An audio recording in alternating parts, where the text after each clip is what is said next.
Una vez que tenemos claro en qué consiste el Common Language Runtime de .NET y cuál es la utilidad que podríamos llegar a tener dentro de SQL Server utilizando este tipo de mecanismos, vamos a hablar un poco sobre cómo implementar un ensamblado de Common Language Runtime. Es decir, esencialmente ya vamos a pasar a la práctica y aprenderemos en esencia cómo funciona este tipo de procedimientos.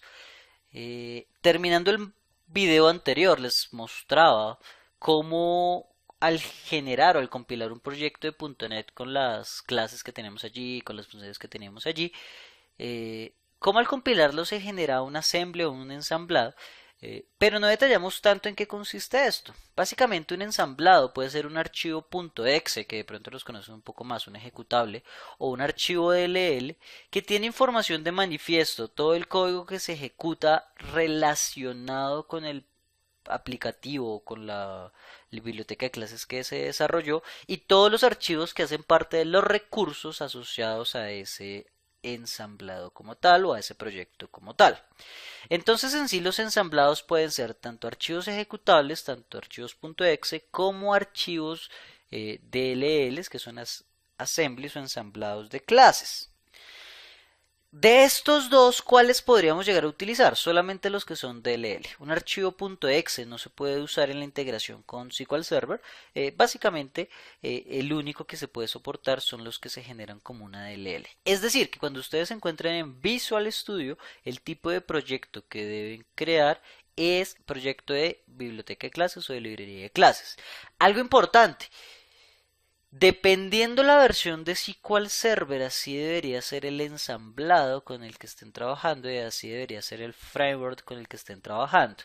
No es que estén trabajando con SQL Server 2005, por ejemplo, que en su momento manejaba un framework un poco más anterior y desarrollemos con un framework 4.5 porque seguramente vamos a tener problemas de compatibilidad entre las dos versiones de frameworks versus SQL Server en este caso 2005. Si nos queda fácil o si nos es más provechoso siempre mantener las versiones más recientes tanto de SQL Server como del framework de .NET y por ende de Visual Studio para hacer los desarrollos particulares que necesitamos.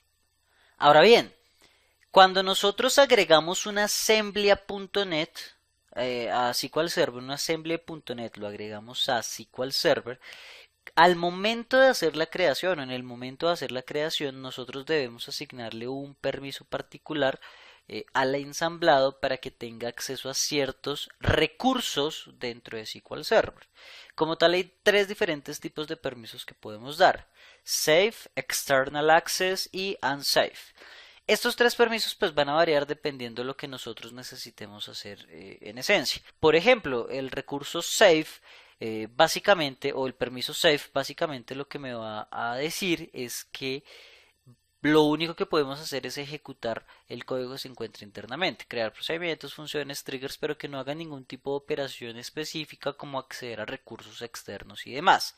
Cosa que sí pasa o que sí podríamos hacer con el permiso External Access. Con External Access nosotros lo que podríamos sencillamente es poder crear de una manera mucho más fácil o permitir de una manera mucho más sencilla que SQL Server y ese assembly particularmente desde SQL Server acceda a recursos externos, como por ejemplo escribir un archivo de una carpeta particularmente. ¿Listo? Y por último, el último permiso que tenemos acá se llama Unsafe, que no tiene ningún tipo de restricción, que no hay restricciones a nivel del modelo de programación, que no va a verificar nada relacionado con la seguridad del assembly, que claramente me puede permitir acceso a datos locales, pero que puedo trabajar con código no administrado sin ningún tipo de problema y que sí tendríamos la limitante con el Safe y con el External Access.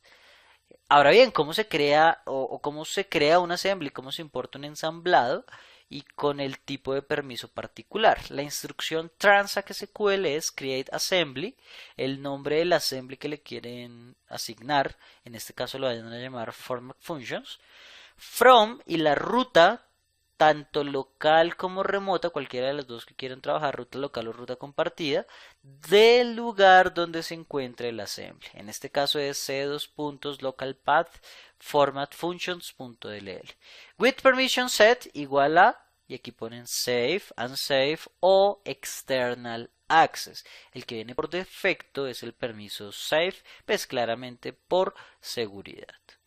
Y de esta manera es que muy fácilmente y muy sencillo, de una manera muy sencilla, podemos crear nuestro ensamblado. Temas importantes. Si el permiso es external access, es decir, que su assembly va a acceder a recursos locales, es importante primero que la base de datos, independiente del tipo de permiso que le den, le habiliten a la base de datos la integración con el CLR que por defecto y por seguridad viene deshabilitada.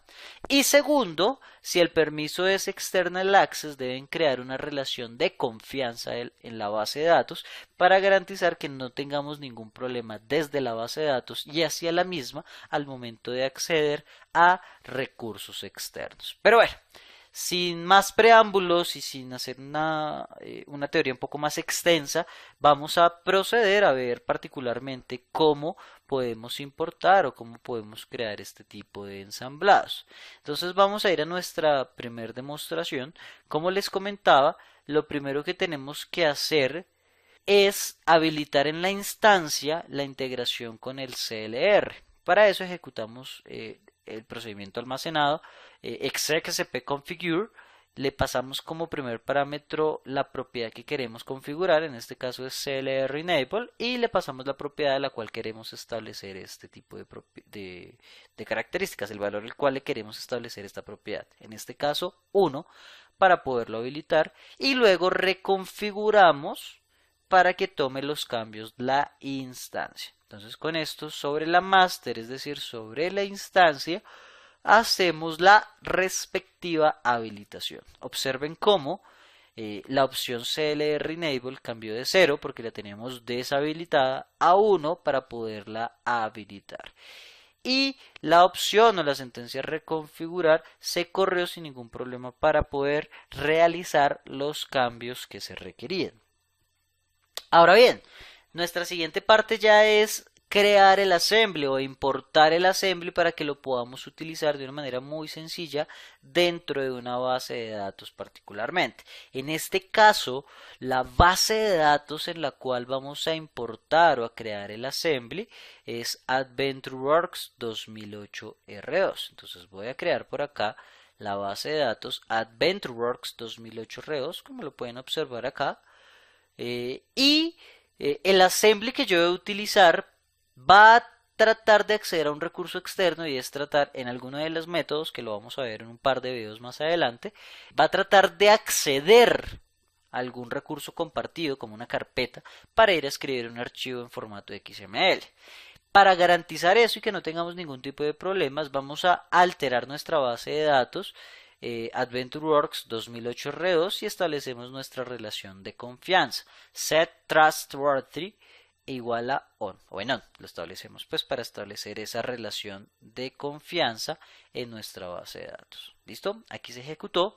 Y el último paso que vamos a hacer es crear el assembly que se va a llamar SQL CLR 10776A, en donde lo tenemos ubicado, en este caso en mi escritorio, una carpeta llamada curso avanzado de desarrollo, en el módulo 2 y cuyo archivo se llama SQL CLR 1077.dll. El permiso que le vamos a colocar es External Access para garantizar que este assembly pueda acceder a los recursos externos. ¿Listo? Ejecutamos esta instrucción y efectivamente ya tenemos creado nuestro assembly. Pero bueno, ese assembly ¿dónde se encuentra? ¿Dónde lo podemos ubicar? ¿Dónde lo podemos palpar para saber dónde está exactamente?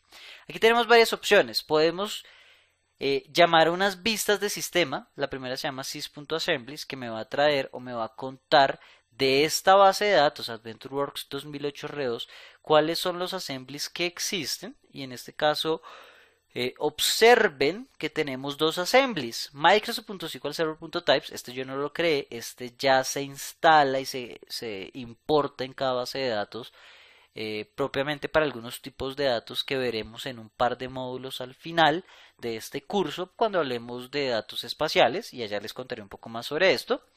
Pero además está nuestro assembly SQL CLR 10776 con toda la información, la versión, el tipo de permiso que tiene, etcétera, etcétera, para acceder a la información que se necesita y poderlo trabajar más adelante. Ahora bien, la siguiente vista, que se llama sys.assembly files, lo que me va a permitir extraer información de la ubicación donde se encuentran estos assemblies. En mi caso particular, pues me dice la ruta de donde tengo la DLL. En el caso del que ya viene por el sistema, pues no me la va a indicar porque sencillamente es una ruta interna del sistema. Y los tipos de assembly, que es la última vista, select asterisco from sys.assemblies, me indica los tipos de datos definidos por el usuario que acceden a algún tipo de assembly en cuestión. ¿Cuáles son esos tipos? Observen que aquí tengo el Hierarchy ID, el Geometry y el Geography, que son tipos de datos que luego veremos cuando estemos, sobre todo este Geometry y Geography, cuando estemos en la parte de datos espaciales. Y me dice que estos tipos de datos definidos por el usuario se encuentran en la clase Microsoft.SQLServer.types y seguramente son estructuras a nivel de este espacio de nombres llamado el primero SQL Hierarchy ID, el segundo SQL Geometry y el último SQL Geography. ¿Listo? No olviden que ustedes realmente no podrían y no deberían acceder a la información de las clases del assembly. Se supone que esto es un código cerrado, pero para modos de demostración nosotros sí estaremos mostrando los códigos en C# que se desarrollaron para la creación de este assembly en cuestión. Bueno, muy bien. Digamos que en primera instancia esto es parte de lo que podríamos observar. Claramente si nos vamos aquí al Object Explorer, dentro de la carpeta o dentro de la base de datos AdventureWorks hay una carpeta llamada Programmability y dentro de esta carpeta vamos a encontrar una llamada Assemblies. En esta Assemblies podrán observar de manera gráfica donde se encuentra nuestro assembly, en este caso SQL CLR 1776 y Microsoft SQL Server.types. Si lo quieren crear de manera gráfica, clic derecho en Assemblies, nuevo assembly, y esto pues nos abre una ventana para decirnos el nombre del assembly, el tipo de permisos, Safe External Access o restringido, y en donde podríamos llegar a navegar para encontrar los diferentes assemblies. En este caso yo voy a agregar otro que se llama SQL CLR Demo, lo vamos a abrir por acá y lo vamos a crear de manera gráfica. Entonces observen que ya mi base de datos tiene, aparte del que creamos por Transact SQL llamado SQL CLR 10776A, tenemos otro que hicimos por herramienta gráfica, el anterior fue por Transact, este va a ser por herramienta gráfica, llamado SQL CLR. Bueno, muy bien, digamos que en primera instancia de esta manera fue que aprendimos a importar el assembly, cómo establecer una relación de confianza en la base de datos, cómo importar el assembly, cómo consultar información de los assemblies. Vimos que ya SQL Server trae por defecto un assembly llamado Microsoft.SQL Server y que me va a permitir, SQLServer.types, perdón, y que me va a permitir tener unos tipos de datos ya definidos en ese assembly para ciertas funcionalidades que veremos en uno de los últimos módulos cuando veamos datos espaciales. Nuestros siguientes videos nos van a permitir dentro de este mismo módulo 2 aprender a crear diferentes objetos como procedimientos almacenados, funciones, triggers, tipos de datos como por ejemplo el Geometry y el Geography, pero nosotros vamos a crear el tipo de dato rectángulo y otra serie de funcionalidades que estaremos cubriendo más adelante. Los esperamos en un próximo video. Muchas gracias.